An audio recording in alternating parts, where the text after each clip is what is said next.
So this is the series that I've been working on for REST, and this is what I call the anchor post, sort of the post that links to all the other posts. And as you can see here, what I have are parts 1 through 4 completed, with part 5. Hopefully, I'll have that out within the next week or so. But what you see here is really just sort of scratching the surface with respect to REST APIs. And I do intend to continue the series, although there will be sort of these, quote, core pieces. And then I'll do one-offs that show various techniques to enhance the API, building off of the last part in the core series, whether it's adding tests or adding support for this feature or that feature. You know, such as authentication and so on. We'll address a lot of that kind of stuff in the future. The target environment for this series is the dev database development VM that Oracle puts out, and I have another post that you can go through to get this environment set up for you. Not just installation of VirtualBox and then installing the virtual machine within it, but also continuing on to install Node.js and Git, and then get the driver up and running with a test. So if you haven't seen that, that's kind of a prereq. Really, I'm just building the instructions that I'm using throughout the series on that VM. But of course, if you don't want to use that VM, if you want to use perhaps your local dev database and your host operating system, that's fine too. I just make a note here that you'll have to adjust the instructions accordingly. Here I'm pointing out some of the high-level components that are involved with creating REST APIs. Those I see as the web server, the router, controllers, controller logic, and then database logic. And the web server is that first thing you're going to have to choose when you go to make a REST API. By far, the most popular of the choices that are available is going to be Express. And I think I've shown this in the past. Go ahead. Can you maybe just zoom in on that page, because it's letterboxed and then also there's a lot of white space, and so the font's kind of even small even on a big screen. Yeah, something How's like that? Oh, better? Thanks. So let me see here. I wanted to see npm stat.com. And the reason I'm coming here is just to show you, for example, Express versus Restify. And if we look at that, say going back for a year. The other way around, you mean? Ooh, thanks.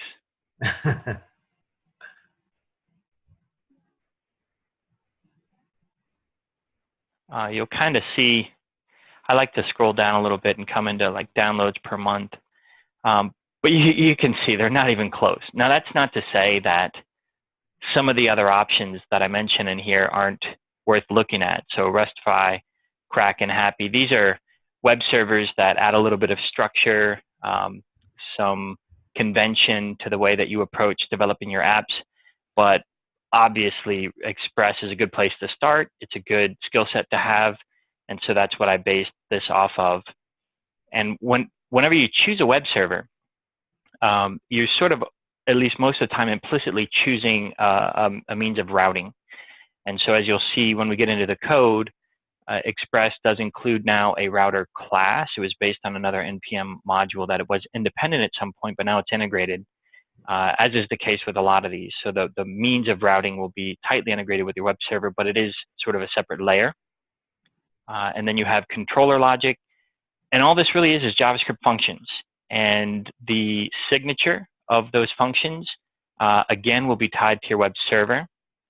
And then finally, you get down to database APIs. And this is the first sort of layer that's completely agnostic or independent of the web server choice.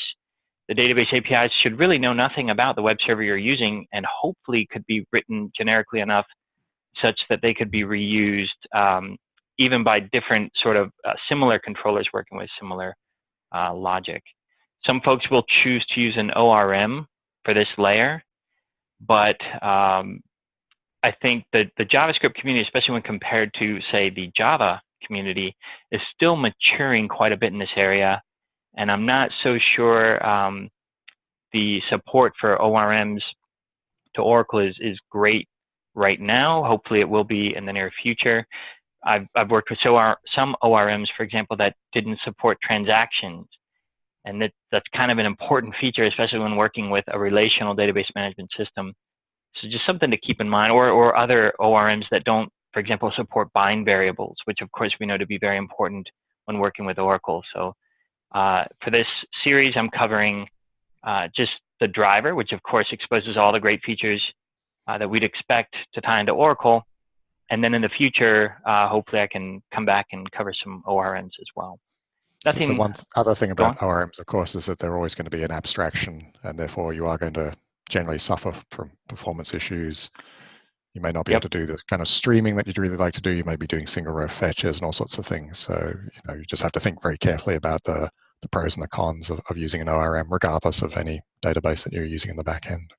Well said.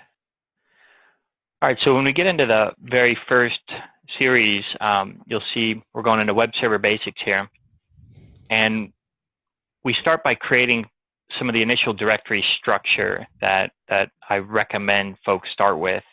And this is based off of some of those other modules I point out that you can choose to use instead of Express. Really, it's just a very simple directory structure that you can feel free to modify any way that makes sense for the application you're building. This is just simply a starting point. So we're going to have a config directory where we're going to put configuration files. You'll have an index.js, which is your main file. You'll have a controllers directory, obviously for controllers. The database APIs directory, that's the name I chose because I don't do ORMs. If you're using an ORM, this directory will most likely be called models, which is quite common. And then finally, there's a services directory. This might be called lib or something similar. It's just a generic directory to hold reusable logic. So we get those created, and then the first thing we're doing here is populating our Webserver.js with a port variable here. And this is important most of the time when we're deploying Node applications into different environments. We may not even know the port may be randomly assigned at runtime, so we can pick that up off of the process.env property, the HTTP port, and use a sensible default if there is no port assigned. Maybe you're running a localhost and deploying to a hosted instance, something along those lines. So this is quite common to see. And then we get into the services directory where we're starting to sort of create our web server code. And I'm bringing in the HTTP server. This is included with Node and also Express here. So of course, before this particular file will run, we're going to have to use npm to install Express. And then we can bring in that configuration file we've created above. Note that this starts with a path indicating that it's a relative module or file that we've created, whereas these do not. And so they're assumed to be in the Node modules directory, or perhaps installed globally. Next, we declare a web server. The only reason I'm declaring this out here is for scoping purposes, sort of indicative that perhaps we're shutting it down somewhere else. And then we see this function here named initialize. And so the idea is that within the web server file or module, I'm going to have a function called initialize that is going to be called from the main module. And it's going to initialize the web server. And of course, we'll have another one that shuts the web server down. This returns a promise immediately that we resolve or reject depending on whether or not we can successfully start the web server up. The very first thing I'm doing within this function on line 9 here is invoking Express to get an instance of an Express application. I do pass that in to the web server's create server method. This is not necessary unless you want to get certain functions from the web server that maybe Express doesn't expose to you, which I do prefer to do. And then next, you see I'm using app.get here. and we're just doing a simple hello world to get things moving. So we're mounting a function. This is a Lambda expression that's accepting request and response. And we're mounting that on the root path. So basically, if somebody comes into the root path, we just take the response object and we invoke end on it and then send out the message hello world. So it's a relatively simple hello world demo. We then take the web server, invoke listen, and pass in the port from the configuration file. And then if that succeeds, we go ahead and print out to the console that we're listening on localhost. And then later we expose the initialize function so it can be consumed later. So we come back down a little bit. Now we're moving into the index.js, or the main module, where we bring in that web server file we saw a moment ago. So here I'm defining a function called startup, and this is going to start up the entire application. So the first thing it's going to do is invoke that initialize method in the web server module. And this is an async function, so we can use async await here, sort of untangle our asynchronous code, which is nice. So you didn't use async await up above. Why was that, Dan? Was that?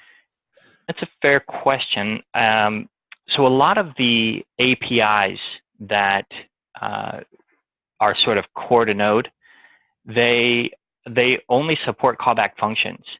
They don't support promises, which are a necessary ingredient to use async await. You can only use async await with a function that returns a promise, sort of a prereq.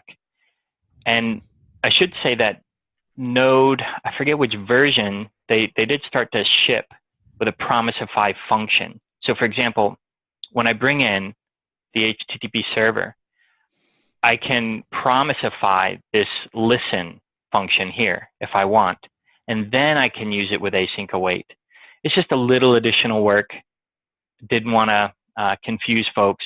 It'd be nice, frankly, if at some point they could draw a line in the sand and say, you know what, we're going to promisify all the previous APIs which only supported callback functions. I'm not so sure if they're able to do that or willing, for that matter. So we'll have to see. All right, so right, that starts that up. Next thing I do is go ahead and install what we need. In this case, it's just Express, so we're using npm to get that set up. I call npm init passing -y. If you get annoyed with npm init prompting you for all the info, just pass -y and it will accept all the defaults and create the package.json for you right away. And then finally, you can use npm init, or rather, don't even show it here, do I? Here it is, node period to start the application, at which point you should be able to go to localhost port 3000 and see your hello world message. I then get into shutdown, which of course is just the reverse. So I'm trying this new kind of thing here where I'm leaving little stubs in the code so that you can work through this and create these files as you go. So obviously in the webserver.js, we had the previous code there. You would just come in and add this code after, which is going to do the reverse, close that web server. I do note that the way this works, when you call close on the web server by default, what you really do is stop accepting new HTTP connections from coming into your web server. You're just sort of rejecting those. But previous connections that had already connected, you're not necessarily severing those immediately. You may wish to do that, or you may not. You may wish to leave the default, which is going to wait for the responses to go out before entirely shutting down the web server and invoking this callback. But I do point out some modules you might want to explore if you do want to sever and shut down immediately. And then we bring that into the index.js, so we have a means of shutting down the app. And I actually take this shutdown function, which goes into the web server and invokes that close method. I take the shutdown function and I tie it to a couple events on the process object, sigterm, sigint, and uncaught exception. And the reason for this is just gracefully shutting down. So if you're running Node and you hit Control-C, it'll go ahead and shut things down. Of course, the only system that does not work perfectly on, if you're working with pools, which we will, is on Mac. And are we looking into that, Chris? There's an issue with shutting down on Mac. I think. Yeah, I think that may be just a matter of in-band, out-of-band breaks. Is my current thought on that one. Okay. I have found a way to add a little timer. I didn't cover it in this series, but there is a way to sort of force the shutdown. Sorry. By the way, my understanding that's only to local databases rather than actual databases running on hardware. So I think it's possibly VirtualBox related. But anyway, that's just good to know. Yeah, some folks may not even be experiencing it then. Okay, so you could go ahead and I'll stop here and come back to the web server logging. You could go ahead and copy and paste this, create all these files manually. But what I'm going to show you here is perhaps an easier way if you just want to sort of cheat and get the code working. So I point out at the very top here. Go on, Chris. So you've got probably about 10 minutes left of the whole session. So I wonder whether you want to do some high-level stuff and then we throw it over to people, because we had actually scheduled this for half an hour this time, just so we fair point. Bore people and so that people knew they didn't have to allocate a whole hour. So right. Well, if anybody has any questions again related to this or not, feel free to ask. Otherwise, type them into the chat. Yeah. There should be a chat button and a screen somewhere you can type in there, or we can unmute you if you want to talk. Right. So what I'm showing here is at the top of all these posts, there's a link to where you can get the code on GitHub, and this has been rolled into the repo in the Oracle account called Oracle DB Examples, and I have these various directories here. So if you go to that home here and go to clone or download, you can copy the URL by clicking there, and then just open terminal. I'm here on my desktop, and once I've copied that URL, I can just do a git clone, paste in the URL, and we'll get that over. And once we have it, we can go into the JavaScript directory. There's this REST API directory, and you'll see all the code. And I'll continue to add more code here as I build out the series. But if we come into part 1, we can go into a terminal and just say node period. It says it can't find express, so just need to do an npm install. We can try that again. Now it says we're listening on localhost 3000. So if I point us there, we get our hello world. I'd like to point out too, and if somebody's not using Git for whatever reason, if you jump back over to the GitHub tab there, Dan, there's a download zip file as well right there. So if you're not using Git to do a clone, you can get the same thing with the zip. Fair enough, thanks. Going back to the series. So we talked about starting up, we talked about shutting down, and the last part that I haven't talked about is adding web server logging. And when you think about application logging, especially with respect to a web server, there's sort of two types or groups at a high level. And the first is application tracing, the type of debug tracing or logging that you might want to add to figure out what your application is doing. And that's, let's say, one category. And then the other category, when you're working with a web server, is who has accessed my web server? When did they do it? Where did they go? That kind of stuff. How long did it take maybe to generate a web page? And I'm talking about that second group here with web server logging. And there's a really nice module for that called Morgan.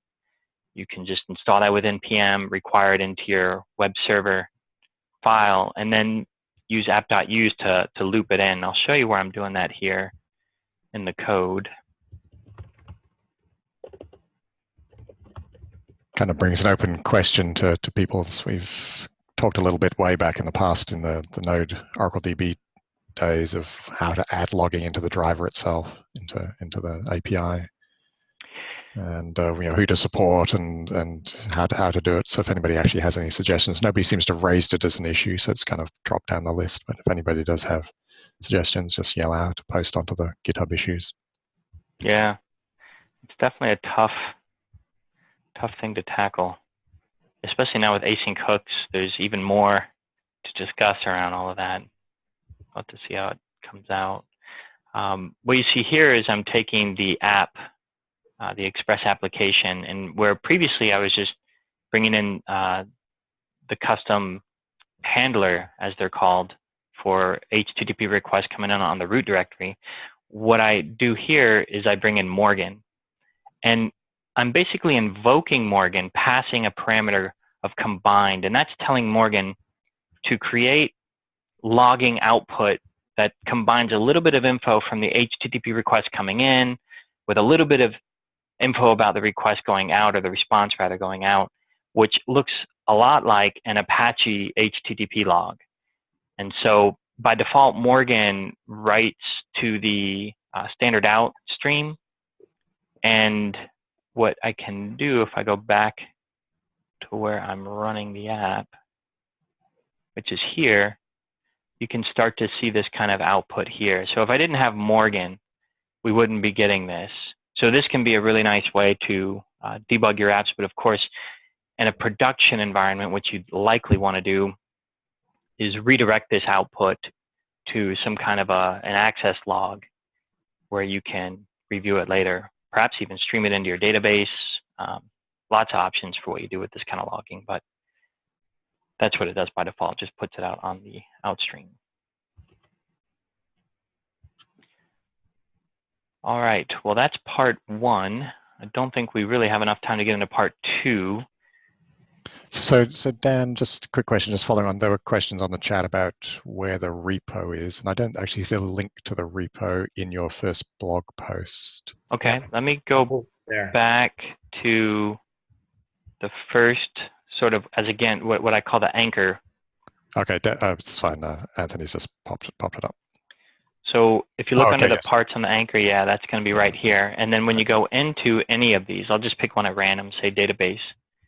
The portion in blue here is what you would use to get the code. I was magically searching for GitHub and Git and things like that. And, okay. Oh, I should have get the code here. Okay, yep. done that, sure. Yeah, it's fine. Any other questions? Yeah, I wouldn't worry about having old-style code. I think things really have gone rapidly over the last year, 18 months or so, straight from that sort of Node 0.12 into effectively the async awaited Node 8. It seems to be, maybe it's a bit longer than that, but that's what it feels like. Yeah. And JavaScript is evolving too. Frankly, I think the older way we used to write things, for example, the use of function expressions where we literally spelled out function and passed that in as a callback, compared to the newer syntax with the lambdas, which is terser, fewer characters, one could argue. I think it read better before and was easier, especially for newcomers, to understand and sort of absorb the code and intuitively figure out what's going on there.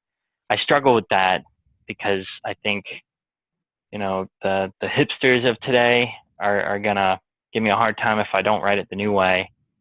And so I go back and forth, but hopefully it's readable at least.